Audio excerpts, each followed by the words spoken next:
तो शरीर तो सिर्फ दीवार है, वो तो मजबूत होनी चाहिए। वो भीतर जो मन है वही महल है, वो खाली होना चाहिए। और उस महल के भीतर भी जो मनुष्य की चेतना है, आत्मा है, वो निवासी है। अगर मन खाली हो तो ही वो निवासी ठीक से रह पाए, तो ही स्पेस और जगह होती। मन अगर बहुत भर जाता है तो अक्सर हालत ऐसी होती है कि मकान तो आपके पास है, लेकिन इतना कबाड़ से भरा है कि आप मकान के बाहर ही सोते हैं, बाहर ही रहते हैं, क्योंकि भीतर जगह नहीं है।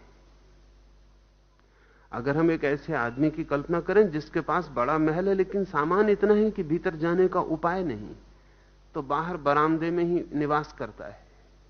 हम सब वैसे ही आदमी हैं। मन तो इतना भरा है कि वहां आत्मा के रहने की जगह नहीं हो सकती,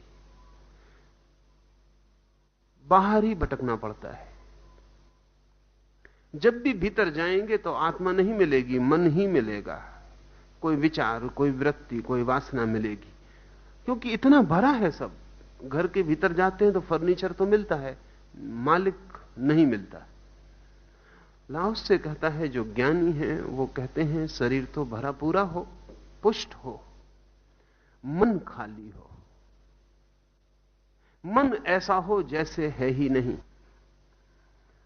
लाओस से कहता है मन के खाली होने का अर्थ है अमन हो, नो माइंड हो, जैसे है ही नहीं, जैसे मन की कोई बात ही नहीं है भीतर।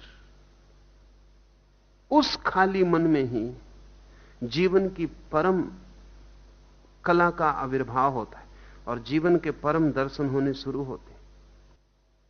वे उनकी हड्डियों को दृढ़तर बनाते, परंतु उनकी इच्छा शक्ति को निर्बल करते हैं। हड्डियों को मजबूत बनाते, लेकिन उनके विल को, उनके संकल्प को कमजोर करते हैं, छीण करते हैं। हम सब तो संकल्प को मजबूत करते हैं। हम तो किसी व्यक्ति से कहते हैं कि क्या तुम में कोई विल पावर ही नहीं, तुम में कोई संकल्प की शक्ति नहीं? अगर संकल्प की शक्ति नहीं तो तुम बिना रीढ़ के आदमी हो, तुम आदमी ही नहीं। अल्लाह से कहता है ज्ञानी संकल्प की शक्ति को छीण करते हैं। अजीब बात है। हम तो एक एक बच्चे को सिखा रहे हैं कि विल बढ़नी चाहिए। इस सदी के जो बहुत बुद्धिमान लोग हैं उन सभी का ख्याल है कि आदमी में संकल्प बढ़ना चाहिए। नीत्शे ने बहुत अद्भुत किताब लिखी है, विल टू पावर। नीत्शे का ख्याल है कि आदमी के पूरे जीवन का एक ही लक्ष्य है कि शक्ति का संकल्प, शक्ति कैसे मिले इसका संकल्प। और जो आदमी जितना संकल्पवान है उतना महान है। कार्लाइल या इमर्सन, ये सारे के सारे पश्चिम के विचारक संकल्प पर जोर देते हैं कि संकल्प मजबूत हो। तुम्हारी इच्छा शक्ति ऐसी होनी चाहिए कि अटल पत्थर की दीवार, कि जगत हिल जाए लेकिन तुम न हिलो। टूट जाओ, मिट जाओ, झुको मत। अल्लाह उससे कहता है कि हड्डियां हो मजबूत, संकल्प शक्ति बिल्कुल छीन हो ही नहीं। क्यों? क्योंकि मनुष्य के बीच दो चीजों के सामने चुनाव है, या तो संकल्प या समर्पण। जो संकल्प करेगा उसका अहंकार मजबूत होगा, जो समर्पण करेगा उसका अहंकार गलेगा और मिटेगा।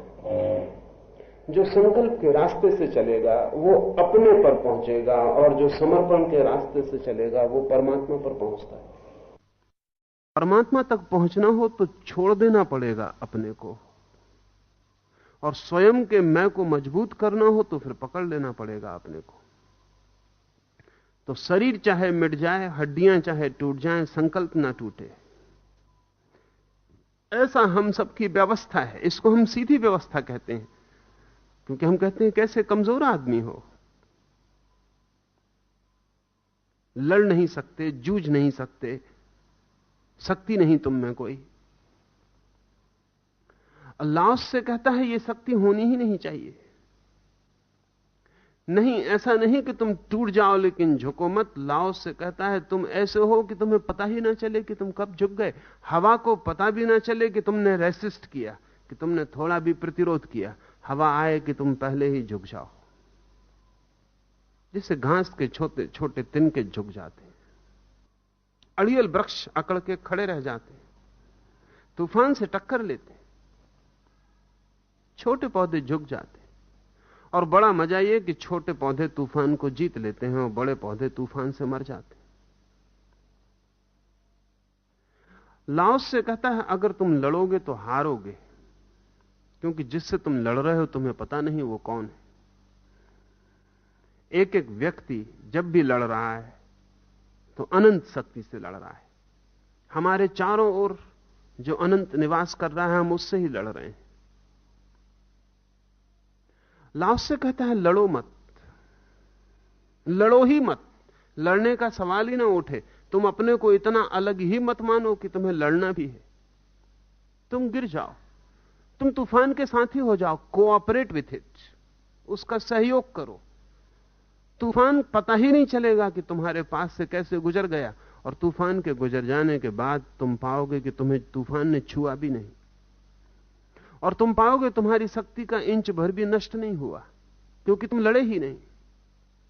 और हारने का कोई सवाल नहीं है, क्योंकि जिसका तूफान है उसी के तुम हो।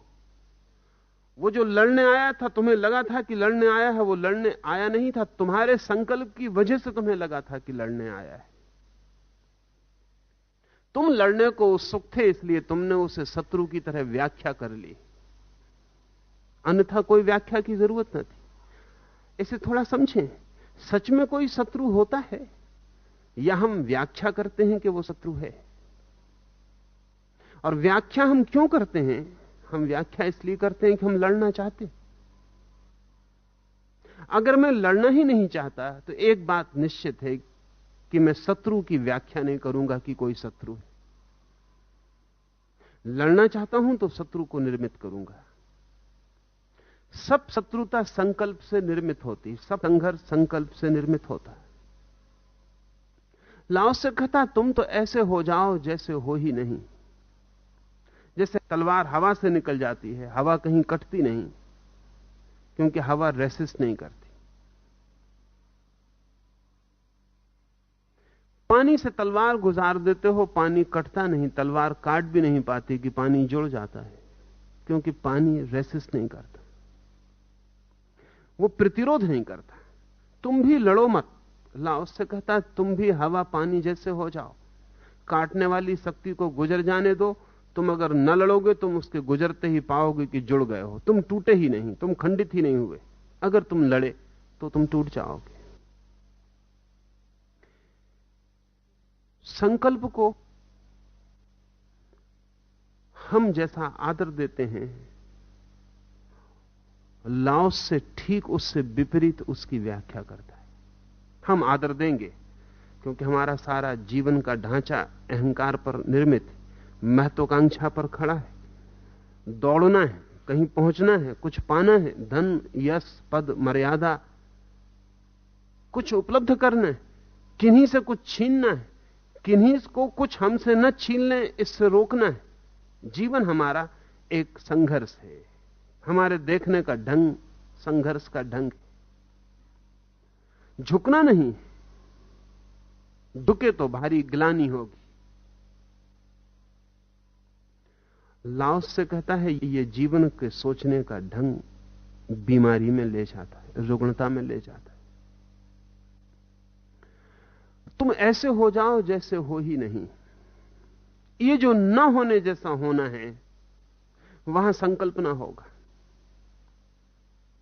जापान में जूडो या जिजुत्सु की पूरी कला लाओस के इसी सूत्र पर खड़ी है। उसे थोड़ा समझ लेना उपयोगी है, उससे समझ में आ जाएगा कि लाओस से क्या कहता है।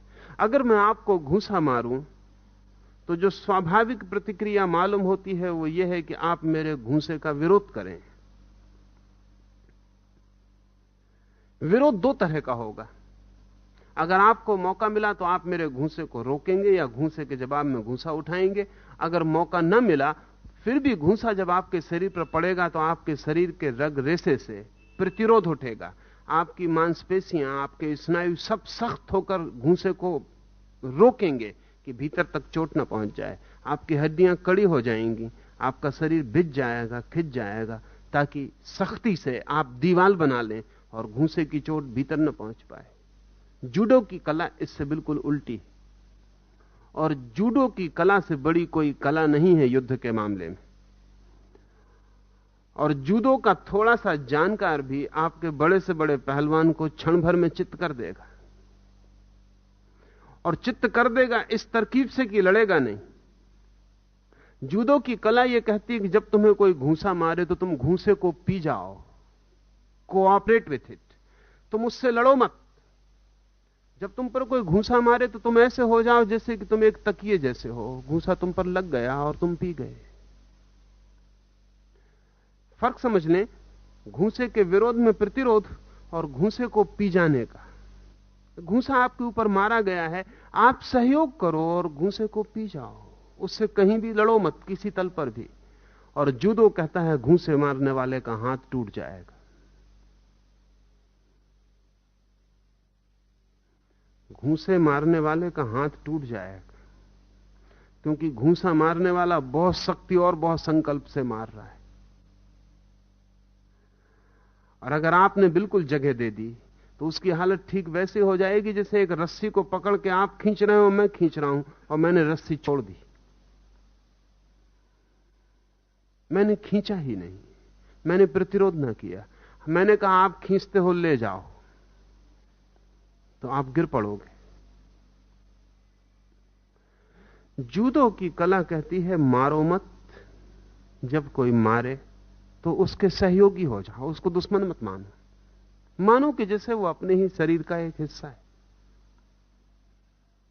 और तब थोड़ी देर में मारने वाला थक जाएगा और परेशान हो जाएगा, उसकी शक्ति छीन होगी, क्योंकि हर घूंसे में शक्ति बाहर फेंकी जा रही, और आपकी शक्ति छीन नहीं होगी, बल्कि जूडो कहता है कि उसके घूंसे से जो शक्ति निकल रही है वो भी आप पी जाओगे, वो भी आपको मिल जाएगी।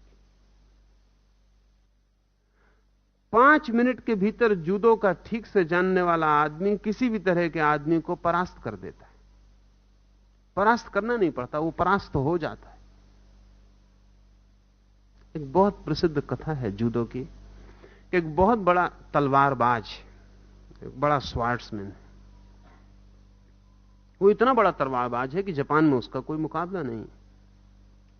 एक रात वो अपने घर लौटा है, 2 बजे हैं। जब वो अपने बिस्तर पर लेटने लगा तो उसने देखा एक बड़ा चूहा निकला है दीवार से। उसे बड़ा क्रोध आया। उसने चूहे को डराने धमकाने की कोशिश की अपने बिस्तर पर से, लेकिन चूहा अपनी जगह पर बैठा रहा। उसे बड़ी हैरानी हुई, वो बड़े बड़े लोगों को धमका दे तो भाग खड़े होते हैं, चूहा। उसको क्रोध इतना आ गया कि उसके पास में ही उसकी सीखने की लकड़ी की तलवार पड़ी थी, उसने उठा के जोर से चूहे पर हमला किया। हमला उसने इतने क्रोध में किया, चूहा जरा इंच भर सरक गया, उसकी तलवार जमीन पर पड़ी और टुकड़े टुकड़े हो गई, और चूहा अपनी जगह बैठा रहा। तब जरा उसे घबराहट पैदा हो गई। चूहा कोई साधारण नहीं मालूम होता, उसके वार को चूक जाना, उसका वार चूक जाए इसकी कल्पना भी नहीं थी। वो अपनी असली तलवार लेके आ गया, लेकिन जब चूहे को मारने के लिए कोई असली तलवार लेके आता है तो उसकी हार निश्चित है। असली तलवार लेकर आ गया जब वो, तभी हार निश्चित हो गई। चूहे को मारने के लिए असली तलवार एक योद्धा को लानी पड़े। चूहे से डर तो गया वो बहुत, और चूहा असाधारण है, हाथ उसका कपने लगा, और उसे लगा कि अगर असली तलवार टूट गई तो फिर इस अपमान को सुधारने का कोई उपाय न रह जाए। उसने बहुत संभल के मारा, और जो जानते हैं वो कहते हैं जितना संभल के आप निशाना लगाएंगे उतना ही चूक जाएगा, क्योंकि संभलने का मतलब है कि भीतर डर है, भीतर घबराहट है, कंपन है। अगर भीतर कोई डर नहीं, घबराहट नहीं, तो आदमी संभल के काम नहीं करता, काम करता है और हो जाता है। उसने तलवार मारी, उसे जिंदगी में उसने बहुत बार तलवार उठाई और चलाई, और वो कभी चूका नहीं था। एक क्षण उसका हाथ बीच में कपा, और जब तलवार नीचे पड़ी तो टुकड़े टुकड़े हो गई। चूहा जरा सा हट गया था।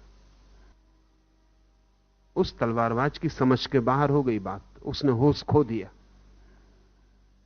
कहानी कहती है कि उसने गांव में खबर की कि किसी के पास कोई जानदार बिल्ली हो तो ले आओ, और दूसरे दिन गांव में जो बड़े से बड़ा धनपति था उसने अपनी बिल्ली भेजी। वो कई चूहों को मार चुकी थी, लेकिन तलवारबाज डरा हुआ था, और जिस धनपति ने अपनी बिल्ली भेजी थी वो भी डरा हुआ था, क्योंकि जब तलवारबाज की तलवार टूट गई हो तो बिल्ली कहां तक सफल होगी ये भय है, और बिल्ली को भी खबर मिल गई थी। और तलवारबाज बहुत बड़ा था, बिल्ली ने बहुत चूहे मारे थे, लेकिन इस चूहे से आतंकित हो गई थी, रात भर सो न पाई। सुबह जब चली तो पूरी तैयारी से चली, रास्ते में 25 योजनाएं बनाई। कभी कभी उसके मन को भी हुआ मैं ये क्या कर रही हूं, चूहे तो मुझे देखते ही भाग जाते हैं, मैं योजना कर रही हूं। लेकिन योजना कर लेनी उचित थी, चूहा असाधारण मालूम होता था। बिल्ली दरवाजे पर आई, एक क्षण उसने भीतर देखा, चूहे को देख कर कब गई। चूहा बैठा था, तलवार टुकड़े टुकड़े पड़ोस में पड़ी थी। इसके पहले कि बिल्ली आगे बढ़े, चूहा आगे बढ़ा। बिल्ली ने बहुत चूहे देखे थे, लेकिन कोई चूहा बिल्ली को देख के आगे बढ़ेगा। बिल्ली एकदम बाहर हो गई। तलवारबाज की हिम्मत बिल्कुल टूट गई कि अब क्या होगा। सम्राट को खबर की गई कि आपके राजमहल की बिल्ली भेज दी जाए, अब कोई और उपाय नहीं। सम्राट के पास जो बिल्ली थी वो निश्चित ही देश की श्रेष्ठतम कुशल बिल्ली थी, लेकिन वही हुआ जो होना था। सम्राट की बिल्ली ने चलते वक्त सम्राट से कहा, आपको शर्म आनी चाहिए, ऐसे छोटे मोटे चूहों को मारने को मुझे भेजते हैं। मैं कोई साधारण बिल्ली नहीं हूं। लेकिन यह भी उसने अपनी रक्षा के लिए कहा था। खबरें पहुंच गई थी कि चूहा आगे बढ़ा, कि बिल्ली वापस लौट गई, कि तलवार टूट गई, कि योद्धा हार गया है, कि चूहे का आतंक पूरे गांव पर छाया हुआ। चूहा साधारण नहीं है, लेकिन बचाव के लिए उसने राजा से कहा कि साधारण से चूहे को मुझे भेजते। सम्राट ने कहा चूहा साधारण नहीं है, और आतंकित मैं भी हूं कि तू लौट तो ना आएगी। जो होना था वही हुआ। बिल्ली गई, उसने जोर से झपट्टा मारा, लेकिन चूक गई, दीवार से उसका मुंह टकराया, लहूलुहान होकर वापस लौट गई। चूहा अपनी जगह था। गांव में एक फकीर के पास और एक बिल्ली थी। इस सम्राट की बिल्ली ने ही कहा कि अब और कुछ रास्ता नहीं है, सिर्फ उस फकीर के पास एक बिल्ली है जो हम सबकी गुरु है और जिससे हमने कला सीखी, शायद उसे कुछ पता हो। वो मास्टर कैट थी। उस बिल्ली को बुलाया गया। सारे गांव की बिल्लियां इकट्ठी हो गईं। कोई 500 बिल्लियों ने भीड़ लगा ली मकान के आसपास, क्योंकि चमत्कार का मामला। और अगर फकीर की बिल्ली हारती है तो फिर बिल्ली सदा के लिए चूहों से हार जाएगी। चूहा अपनी जगह बैठा था। फकीर की बिल्ली जब भीतर जाने लगी तो सभी बिल्लियों ने सलाह दी कि देखो ऐसा करना, कि देखो ऐसा करना, कुछ ऐसा कर लेना। उस फकीर की बिल्ली ने कहा, ना समझो, अगर योजना बनाओगी चूहे को पकड़ने की तो चूहे को कभी ना पकड़ पाओगी, क्योंकि जिस बिल्ली ने योजना बनाई वो हार गई। योजना बनाने का मतलब यह है कि चूहे से डर गए तुम। चूहे है ना, पकड़ लेंगे। कोई पकड़ने में कला की जरूरत नहीं है, बिल्ली होना ही हमारी कला है, हम पकड़ लेंगे। योजना मैं नहीं बनाऊंगी। योद्धा ने भी कहा कि थोड़ा सोच लो, क्योंकि यह आखिरी मामला है। अगर तू भी लौट गई तो मुझे घर छोड़ के भाग जाना पड़ेगा, क्योंकि भीतर इस कमरे के मैं अब नहीं जा सकता हूं। वो चूहे को देखना भी ठीक नहीं है, अब वो वहीं बैठा है अपनी जगह पर। उस बिल्ली ने कहा, यह भी कोई बात है, सब शांत रहे। वो बिल्ली भीतर गई और चूहे को पकड़ के बाहर आ गई। बिल्लियों की भीड़ लग गई। उन सब ने पूछा कि चूहे को तूने पकड़ा कैसे?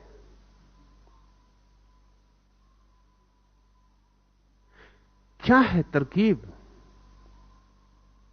उस बिल्ली ने कहा, मेरा बिल्ली होना काफी। मैं बिल्ली हूं और ये चूहा है, और चूहा सदा से कोऑपरेट करते रहे, सदा से सहयोग करते रहे, बिल्लियां सदा से पकड़ती रही।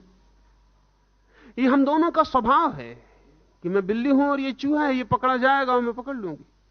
तुमने योजना बनाई, इसी से भूल हो गई। तुम बुद्धि को बीच में लाए, इसी से परेशान हुए। ज़ैन फकीर इस कहानी को सैकड़ों साल से कहते रहे। ये बिल्ली गरीब फकीर की बिल्ली थी। सम्राट की बिल्ली के बराबर इसके पास शरीर भी ना था, ताकत भी ना थी, इसके हाथ में तलवार भी ना थी। ये साधारण बिल्ली थी। पर उस बिल्ली ने कहा कि मेरा स्वभाव, ये चूहे का स्वभाव, इसमें कोई अनहोना नहीं हुआ है। जिजित्सु या जुदो सिखाने वाले लोग कहते हैं कि प्रकृति का एक नियम और एक स्वभाव है। अगर कोई घूंसा आपकी तरफ मारा जाए, अगर आप प्रतिरोध करें तो दोनों शक्तियां लड़ती हैं और दोनों शक्तियों में संघर्ष होता है, दोनों शक्तियां क्षीण होती हैं। अगर आप प्रतिरोध ना करें तो एक ही तरफ से शक्ति आती है, दूसरी तरफ खाली गड्ढा बन जाता है, शक्ति आत्मसात हो जाती है, दूसरा व्यक्ति परेशान हो जाता है, वो योजना करके हमला करता है और आप अनायोजित, बिना किसी प्लानिंग के चुपचाप हमले को पी जाते। अगर ऐसा शून्य भीतर बन जाए कि किसी हमले का कोई प्रतिरोध ना हो, क्योंकि भीतर कोई प्रतिरोध करने वाला संकल्प ही ना रहा, तो उस शून्य में जगत की महानतम शक्ति का आविर्भाव होता है। लाओस से कहता है संकल्प क्षीण हो, उसका अर्थ है कि संकल्प शून्य हो, भीतर शून्यवत हो जाओ, कुछ होने की कोशिश मत करो। उस बिल्ली ने कहा कि तुम सब बिल्लियां बिल्ली होने की कोशिश कर रही हो। बिल्ली होने की कोई कोशिश करनी पड़ती? तुम बिल्ली हो, तुम्हारी कोशिश ही तुम्हें तकलीफ में डाल रही है। तुम हमला बनाने की योजना में पड़ी हो। जुदो का शिक्षक सिखाता है कि हमला मत करना, सिर्फ हमले की प्रतीक्षा करना, और जब हमला आए तो तुम एक ही बात का ध्यान रखना कि तुम उसे आत्मसात कर जाओ।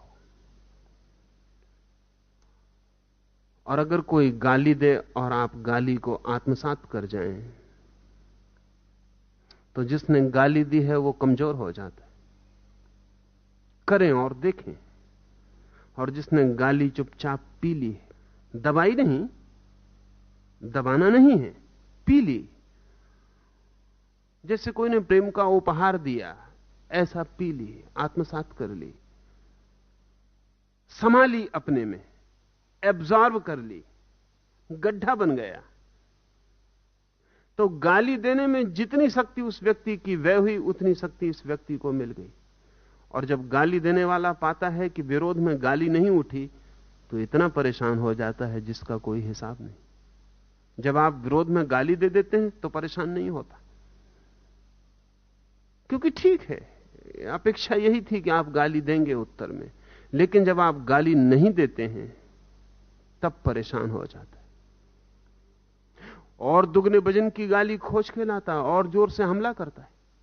लेकिन अगर आपको कला है पीने की, तो आप उसके हमले को पीते चले जाते हैं और उसे निर्बल करते चले जाते हैं। वो अपनी ही निर्बलता से गिरता है। जुदो कहता है कि दुश्मन अपनी ही निर्बलता से गिर जाता है, तुम्हें गिराने की कोई जरूरत ही नहीं।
लाओत्से के इन्हीं सूत्रों से जूडो का विकास हुआ।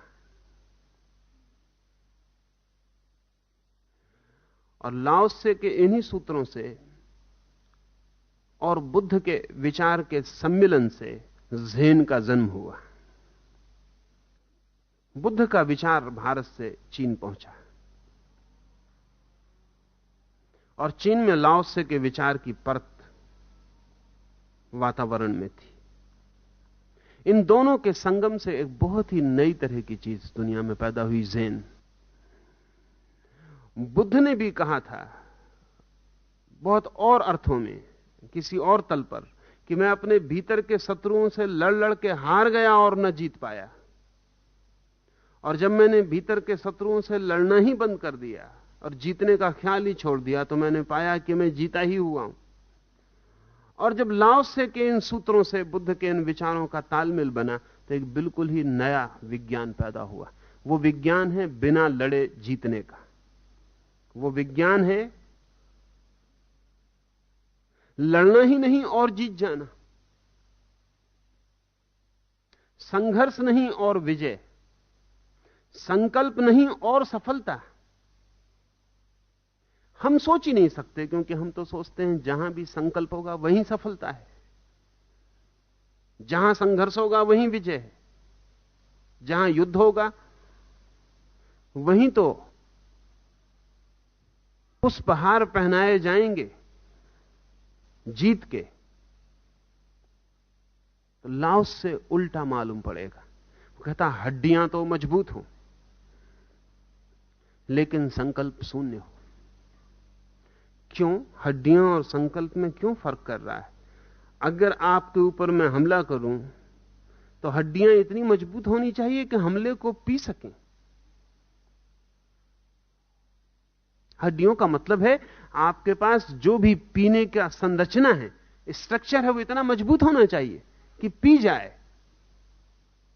लेकिन भीतर कोई प्रतिरोध करने वाला अहंकार नहीं होना चाहिए कि लड़ पड़े। ध्यान रहे, लड़ने के लिए उतने मजबूत शरीर की जरूरत नहीं है जितना लड़ाई पीने के लिए मजबूत शरीर की जरूरत है।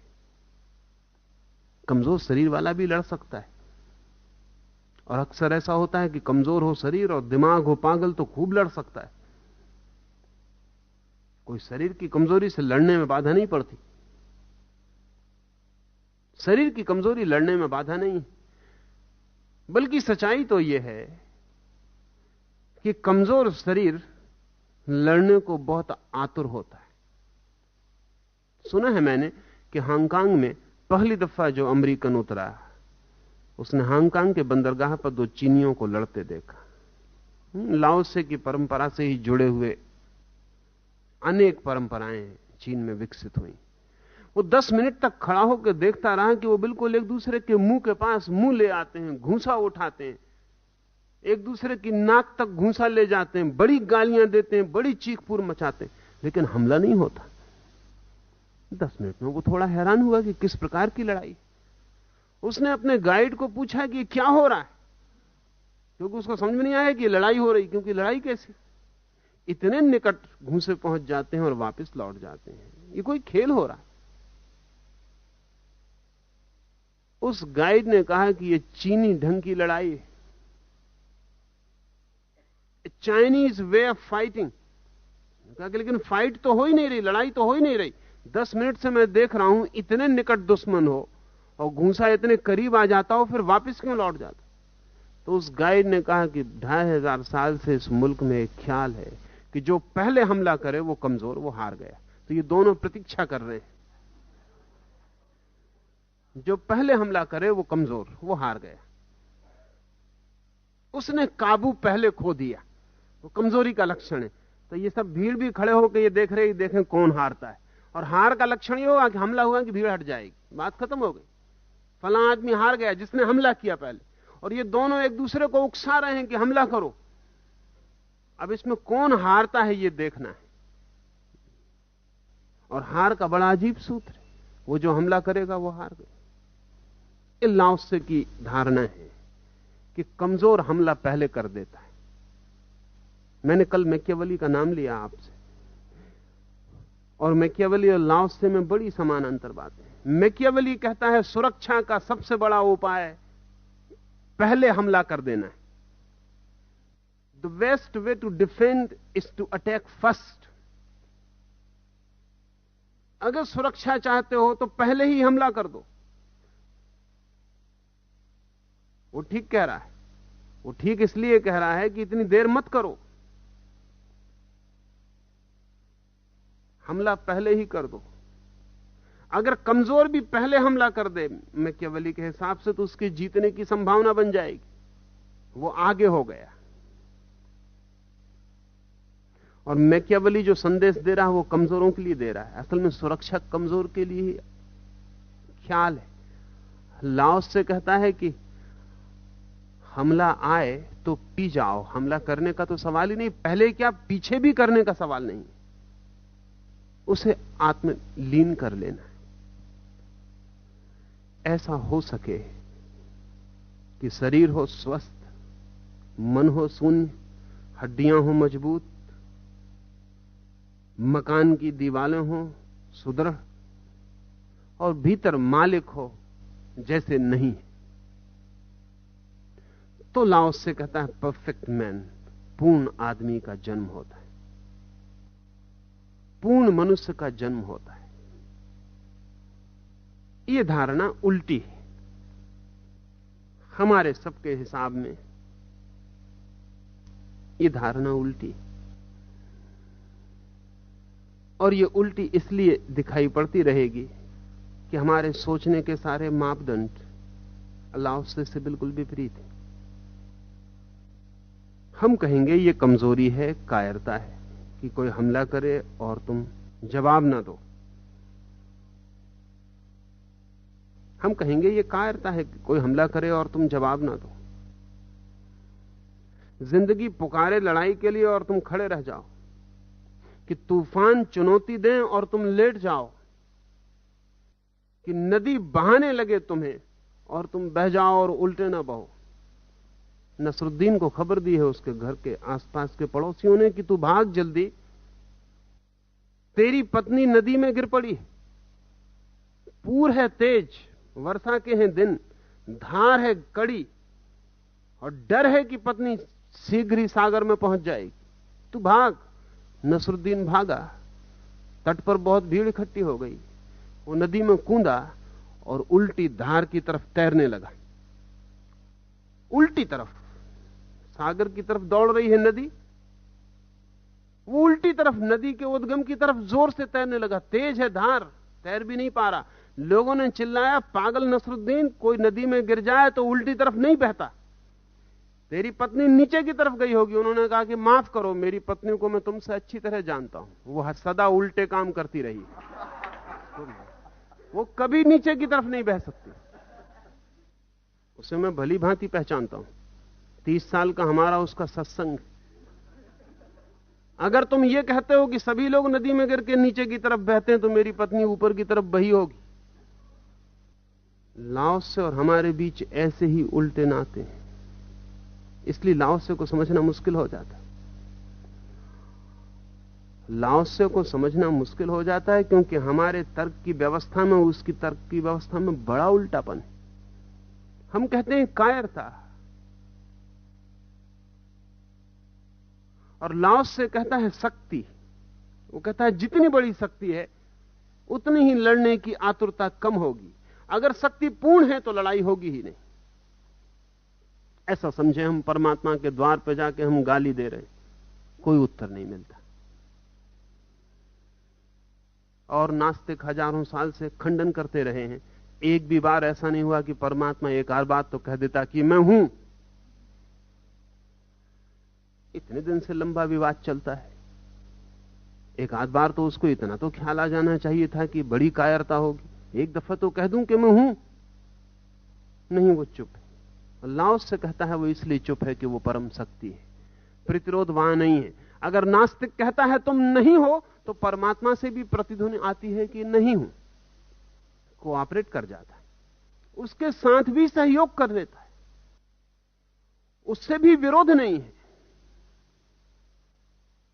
जितनी बड़ी ऊर्जा उतना ही प्रतिरोध नहीं होता। सुना है मैंने एक स्कूल में एक पादरी बच्चों को बाइबल का पाठ सिखा रहा है और उनसे कह रहा है कि कल मैंने तुम्हें क्षमा के लिए सारी बातें समझाई थी। अगर कोई तुम्हें मारे तो तुम उसे क्षमा कर सकोगे? एक छोटे से लड़के को उसने खड़े करके पूछा कि तेरा क्या ख्याल है, अगर कोई लड़का तुझे घूंसा मार दे तो तू उसे क्षमा कर सकेगा? उस लड़के ने कहा, कर तो सकूंगा अगर वो मुझसे बड़ा हो।